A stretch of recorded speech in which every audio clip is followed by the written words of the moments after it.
C'est la troisième fois que je le regarde, puis à toutes les fois que je le regarde, je me dis « Ah, j'aimerais tellement ça, trouver ça bon ».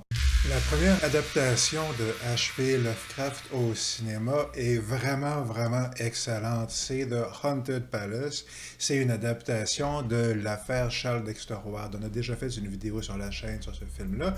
Le problème, c'est que pour le grand public, c'est pas une adaptation d'un film de Lovecraft, même si son nom apparaît au générique, mais son nom est enfoui sous celui de Edgar Allan Poe. Ça avait été présenté comme étant une adaptation d'un poème d'Edgar Allan Poe. Ça n'a pas rapport, je vous le confirme. Pour profiter du cycle Poe de Corman, c'était un film de Corman, peu importe.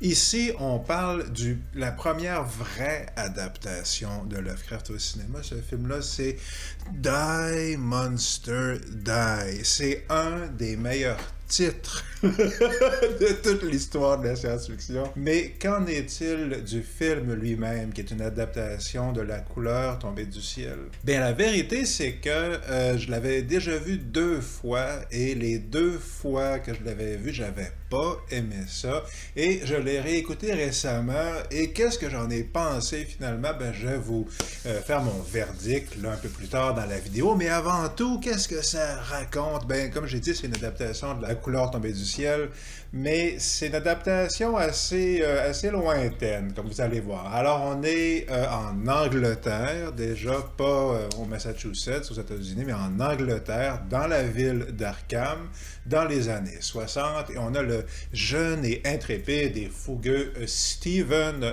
Reinhardt, qui est un savant américain, et il est fiancé à la sémillante Suzanne Wheatley. Elle est en visite chez sa famille, chez son père en vérité, qui demeure à Arkham, et Stephen a reçu une lettre d'invitation. « Chérie, viens donc me voir dans le manoir de mon père à Arkham », mais quand il arrive puis qu'il demande à tout le monde dans la ville où est le manoir, vous reconnaîtrez peut-être un petit peu la scène, tout le monde refuse de l'aider, on sait pas c'est où, on sait pas c'est quoi, il refuse même de lui louer une bicyclette pour se rendre, alors il finit par devoir marcher. En se rendant, il traverse une étrange lande dévastée.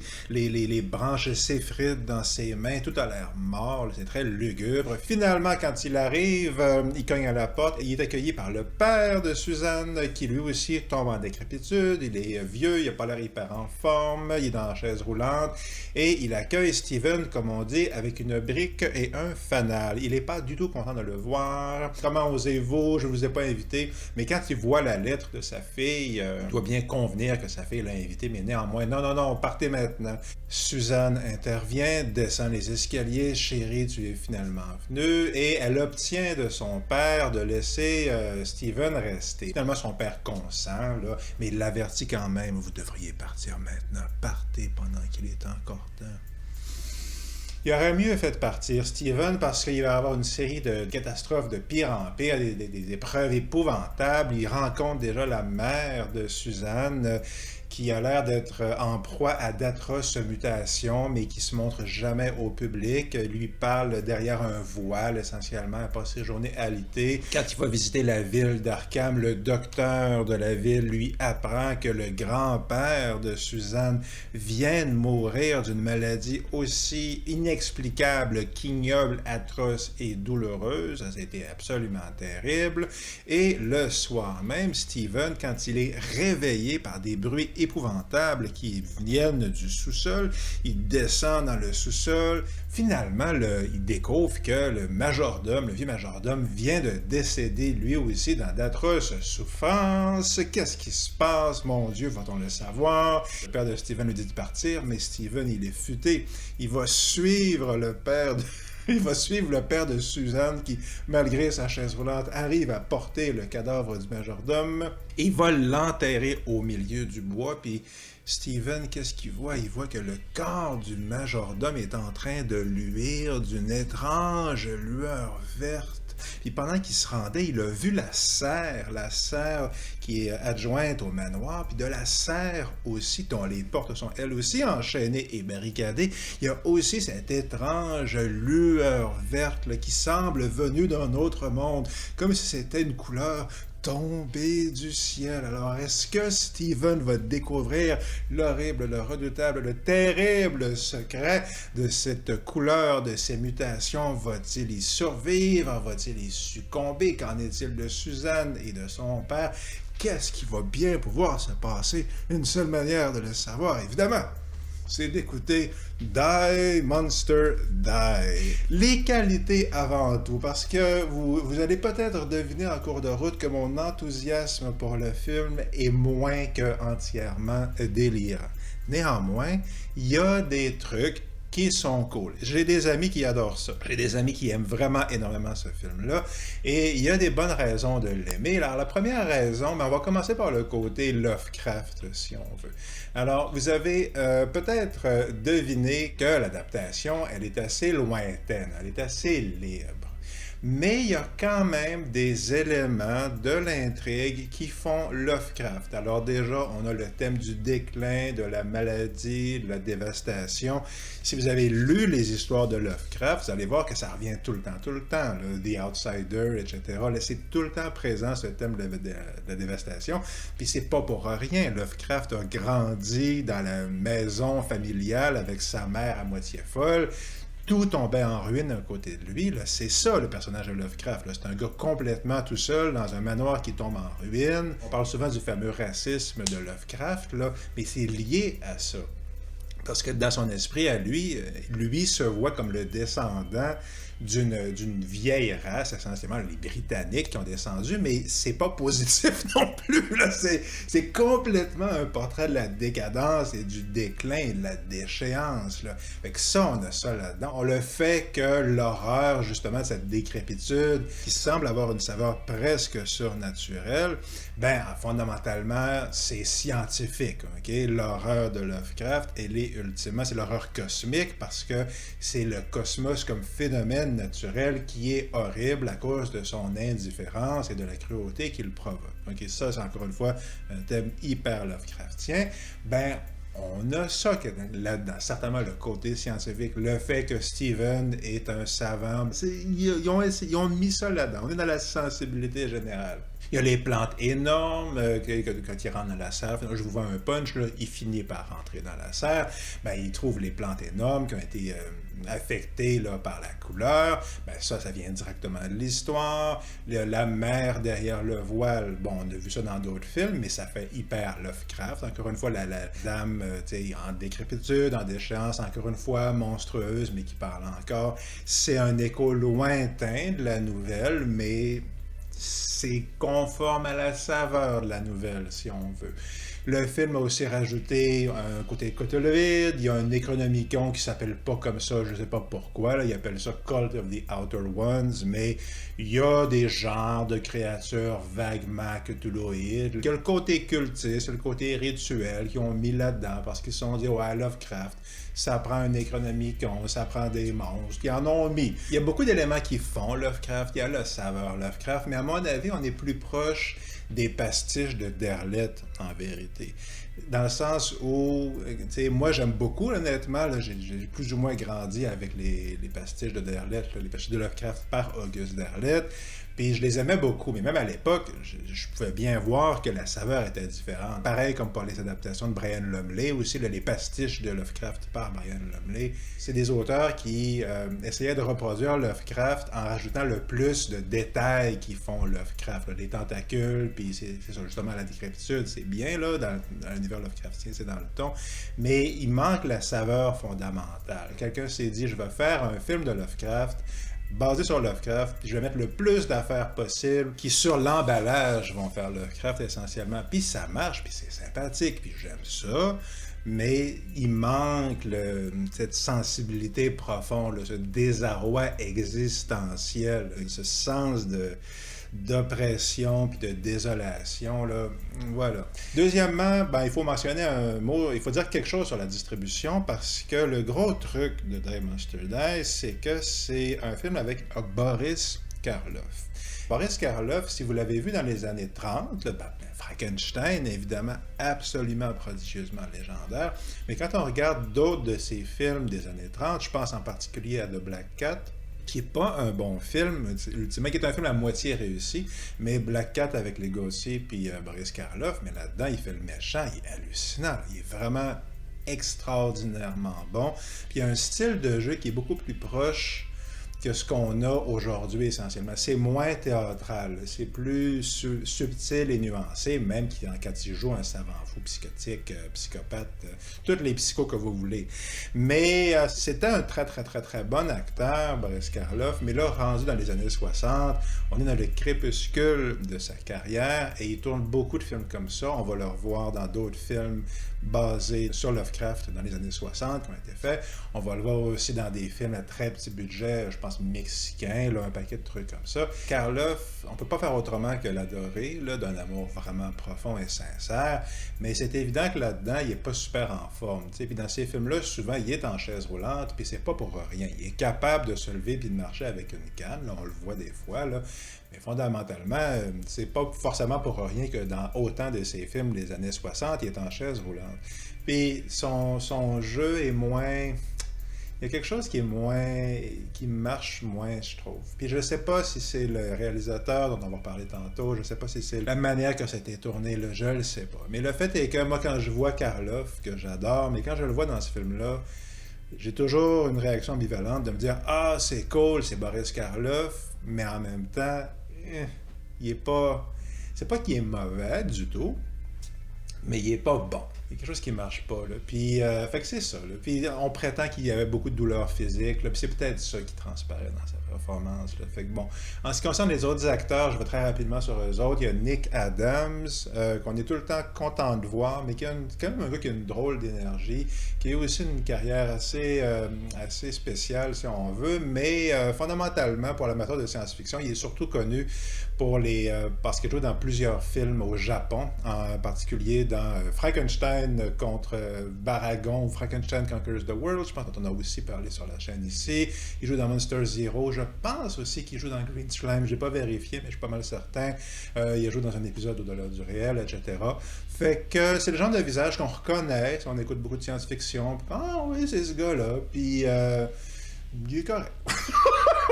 On va dire ça de même, il est correct. Sa blonde est jouée par Suzanne Farmer, je crois. On l'a vu dans des films de la Hammer, des Dracula, dans Rasputin, excellent film de la Hammer, de Rasputin. La mère, je pense que c'est la mère, elle est jouée par Freda Jackson, qui a joué dans Les Fiancés de Dracula et aussi dans Le Choc des Titans, son dernier rôle au cinéma. Là. Elle fait une des trois sorcières stygiennes, je crois, là, dans la caverne. Là. Le dernier acteur que je mentionne, il y a Patrick Magee de Orange Mécanique. Là. Encore un verre, là, le savant justement en chaise roulante, là, l'écrivain, là, celui dont la femme se fait martyriser par les droguises. Il y a un petit rôle là-dedans, mais c'est toujours cool de le voir. Puis le casting en général, c'est un film britannique, et les Britanniques, il y a quelque chose, je ne sais pas qu'est-ce qui c'est, leur tradition théâtrale peut-être, mais quand on regarde un film britannique, certainement des années 60-70, c'est hallucinant à quel point tous les acteurs sont prodigieusement bons, y compris les 3-4 gars assis à la terrasse de la taverne qui refusent de donner les indications à Steven pour se rendre en ville. Là, tout le monde est bon. Le réparateur de bicyclette est bon. Puis souvent, c'est des gens qui ont joué dans un paquet de trucs, justement, mine de rien. Tous les acteurs de soutien, certainement, sont excellents. Puis même, honnêtement, je les trouve un peu meilleurs que certains des acteurs principaux, mais pas Boris. Finalement, la réalisation, il y a beaucoup d'affaires cool si on veut. Okay? Puis ça dépend, je pense, c'est peut-être une question de goût personnel, mais quels sont les aspects visuels qui sont le fun? Déjà, le générique est le fun. Puis ça, ici, comme Haunted Palace, c'est une production de AIP. Ici, c'est une coproduction avec Anglo Amalgamated, quelque chose comme ça. Mais les génériques de AIP sont toujours excellents. C'est souvent de l'animation, presque des courts-métrages. Puis ici, c'est des genres de couleurs, justement, le fluide, là, comme mélangés ensemble. Ça marche super bien. Le générique est cool, la musique orchestrale est super bonne, la séquence dans la lande dévastée, moi j'ai beaucoup aimé ça. Visuellement, ça marche bien, c'est pas long, mais ça marche bien. La couleur est représentée par une sorte de lueur verte et ça marche plutôt bien, honnêtement. Quand je repense au film, je pense toujours à Boris Karloff puis la couleur verte. Puis le fait est que j'y pense relativement souvent. Puis cette couleur verte me hante en quelque part. Ça fait que là-dessus, le réalisateur, M. Haller, il a quand même réussi son boulot puisque j'y pense encore à cette redoutable couleur verte. Mais bon, OK, puis le monstre à la fin, il y en a un, mais il y a un monstre à la fin, il est cool. Ça, j'ai aimé ça, comment est-ce que c'est réalisé, c'est un peu bizarre. Ça dure pas longtemps, mais ça aussi, j'ai aimé ça. Il y a des petites passes comme ça qui sont le fun. Mais, fondamentalement, moi, j'aime pas ça. OK. C'est la troisième fois que je le regarde. Puis à toutes les fois que je le regarde, je me dis, ah, j'aimerais tellement ça, trouver ça bon. Puis ça arrive, là, ça arrive des fois qu'on regarde un film quand on a 15 ans ou quand on a 30 ans ou peu importe, puis qu'on le regarde quelques temps plus tard et qu'on se dit, ma foi, que n'avais-je pas remarqué ces qualités transcendantes? Mais c'est pas le cas ici. Puis je pense que fondamentalement, le problème, c'est que M. Haller, c'est, je crois, son premier film. Ici, je considère qu'il n'est pas très bon. Opinion personnelle. Je pense qu'il ne savait pas encore qu'est-ce qu'il faisait. Puis, bon, il faut voir que, comme extrêmement souvent dans les productions de Corman, c'était une de ses grandes qualités comme être humain à Roger Corman, que je m'apprête à dire. Ben, Corman est légendaire pour les chances qu'il a données à le plus de monde possible, essentiellement. Jack Nicholson, je l'ai vu en entrevue pleurer en parlant de Roger Corman, pleurer d'amour et de gratitude à cause des chances, des opportunités qu'il y a eu de la part de Corman. Là. Le fait est que, bon, il a donné leur première chance à beaucoup de réalisateurs, puis ici, il a donné sa première chance à son décorateur, en fait. Décorateur, le gars qui faisait les décors sur ses films. Entre autres, il a fait les décors sur La chute de la maison d'Usher, très très bon. Puis Pit and the Pendulum, un autre film de la série Edgar Poe. Puis plus tard, comme j'ai dit, à M. Haller, il réalise Dunwich Horror. Puis même si c'est un film mineur, dont on a aussi parlé sur la chaîne, ben moi j'ai beaucoup aimé ça. J'ai vraiment un faible pour Dunwich Horror, pour un paquet de raisons. C'est une autre adaptation lointaine, mais c'est créatif. Ils peuvent pas montrer la créature parce qu'ils n'ont pas le budget. Puis de toute façon, la créature est invisible quasiment tout le long de l'histoire d'origine. Mais il y a beaucoup de trucs qui font plutôt Lovecraft, puis qui sont, je pense, quand même plus proches de la sensibilité de Lovecraft. Mais le fait est qu'ici, il n'y avait pas encore... il y a des affaires qui ne marchent juste pas. Il y a un détail qui m'est resté en tête en particulier, où est-ce que c'est tourné dans un énorme manoir, puis il faut voir déjà que Haunted Palace, donc le film d'avant, réalisé par Corman, Haunted Palace, visuellement, c'est à se garrocher par terre. C'est hallucinant. Là. C'est riche, riche, riche, riche, riche. Puis on a probablement un budget extrêmement comparable. C'est des films à petit budget. Mais Corman, c'est un grand maître. Il maîtrisait l'artisanat du cinéma. Okay, j'en ai parlé dans la vidéo d'Haunted Palace. Là, il connaissait vraiment son métier. Puis M. Haller, il connaissait pas son métier. Il commençait son métier de réalisateur. Comme dans Haunted Palace, ici, on est dans un manoir, mais il ne profite pas de l'intérieur, si vous voyez ce que je veux dire. On a plutôt l'impression que c'est pas mis en valeur. Puis justement, le détail que j'ai remarqué, c'est qu'il semble tourner avec une caméra grand angle, okay? Puis qui est un truc, là, donc ton espace est petit, mais tu utilises un objectif. Je crois comprendre que c'est comme ça que ça fonctionne. Tu as un objectif qui va te donner l'impression que ta pièce est 3 fois plus grande, parce que ça déforme l'image. Là. Mais si on ne fait pas attention, ça crée des distorsions dans l'image. Ça déforme l'image en vérité. Puis si tu bouges la caméra, l'objectif, puis je pense que c'est ce qui arrive ici. Là. On voit clairement qu'il y a un effet de distorsion qui est provoqué par l'objectif. Encore une fois, c'est un exemple, là, mais qui me paraît comme un exemple d'un problème technique. Là. Un problème technique au niveau de la réalisation. Puis c'est pas un effet de style. Ça ne m'a pas donné l'impression de « Ah oui, quel usage créatif là, d'une faiblesse du médium, il va s'en servir pour rehausser la sauce, là, peu importe. » Ça m'a plutôt paru comme il n'y a pas pensé sur le coup. Il ne savait pas que ça faisait ça, puis bon, au montage, on est pogné avec ce qu'on a. Puis il y a plusieurs genres de trucs comme ça. Règle générale, c'est un film qui manque d'adresse. C'est un film qui manque d'habileté, moi je trouve.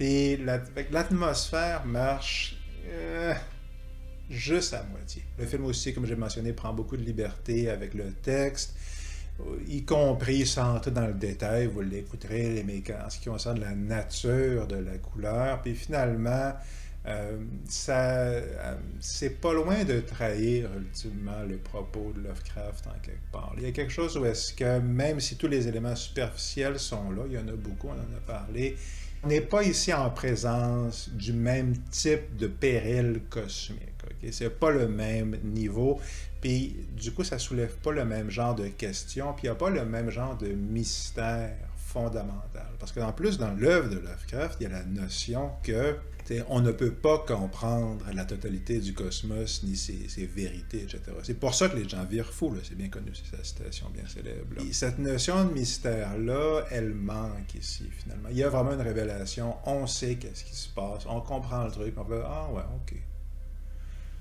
C'est correct. » Mais bon. Fait que, c'est cool que ça existe. C'est cool parce qu'il y a Boris Karloff, là, mais il y a d'autres adaptations de Couleur tombée du ciel, puis c'est loin d'être la meilleure. Là. Il y a The Curse en 87, il y a Color from the Dark en 2008, je pense que c'est un film italien, lui, j'ai toujours pas vu. Très curieux de le voir. Die Farbe de 2010, donc film allemand, ça aussi, on en a parlé sur la chaîne. Ça, j'avais beaucoup aimé ça. Puis Color Out of Space de 2019 de Richard Stanley, film que j'ai vu en salle, film qui m'a complètement traumatisé. Là, c'est atroce quand on voit ça en salle, mais c'est probablement la meilleure adaptation de La couleur tombée du ciel. Là, je veux dire, lui a compris l'horreur cosmique. Il y a aussi d'autres films, là, Creepshow, il y a une des histoires, là, celle avec Stephen King qui fait très Couleur tombée du ciel, là, Annihilation, c'est basé sur un roman, mais il y a des aspects qui font Couleur tombée du ciel.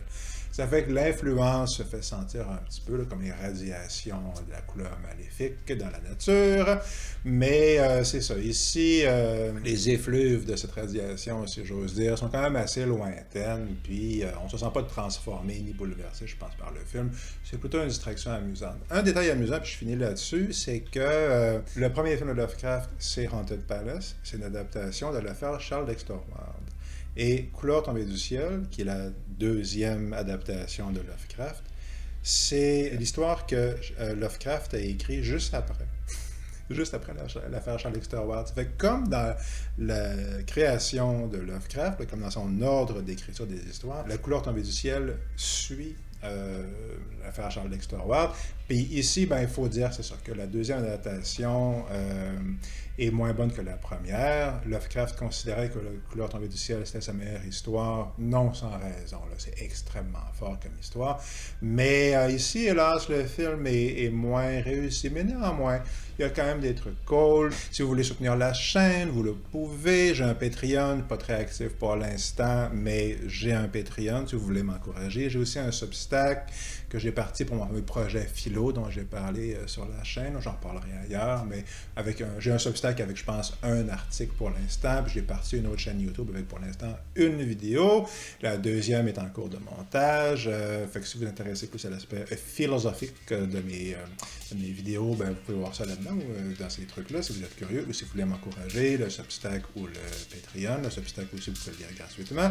Mais, en ce qui concerne Die Monster Die, un des meilleurs titres, encore une fois, de l'histoire de la science-fiction. Pourquoi c'est bon? Déjà, le titre est cool. Mais pourquoi c'est bon fondamentalement? Parce que il y a Boris Karloff en partant, et puis parce que le monstre de la fin est cool, et puis parce que la lueur verte marche, c'est cool aussi. Puis, comme j'ai dit, ça a en quelque part quand même réussi à hanter mes souvenirs.